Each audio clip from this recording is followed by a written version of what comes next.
So, hello mga kapwa kong manalayag, manalagbay mga class, and we are now making a video comparing yung old modem natin si Huawei 5V5 with yung bagong modem which is yung Huawei 5X6. And I'll just be posting here, 4 na pairs yan ng photo ng comparison. One above dun sa modem, dun sa kwarto ko, dun sa living room, saka dun sa kitchen. Yun lang yung pinili natin sa 4 kasi yun talaga yung magkaparehas na kinunan ko talaga from sa old saka sa new.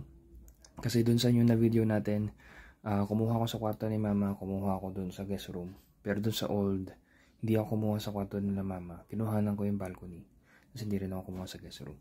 So yun lang yung mga compare natin yung pinagsama ko. Tapos masasabi ko dito na talagang nakatulong yung modem na bago regarding dun sa dagdag na konting speed compared dun sa luma na talagang hirap siya. So a Wi-Fi 6 modem if you're gonna use it, pero andun yung tanong kasi nag-bridge mode ako.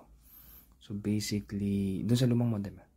Pero dito sa bagong modem, hindi ko na kinakailangan mag-bridge mode kasi malakas naman na siya kasi Wi-Fi 6 na nga siya. And then nag-AP mode lang ako, and para sa akin naman mas smoother. Though hindi ko pa siya nakakalibrate na IPv6 o yung IP address na mas specific, kasi mas specific yung address ng IPv6 kasi IPv4. So, try natin yan next time, gagawa ulit natin ng video yan. Pero as of now, kahit IPv4 siya, smooth siya, okay naman siya. So yan lang. So I hope nakakatulong itong video na to, and so with the comparison sa makikita nyo sa screen nyo, kahit hindi nakita yung mukha ko, that's fine. Pero that's it, pansit. So ingat, and as always, go nang go kay God.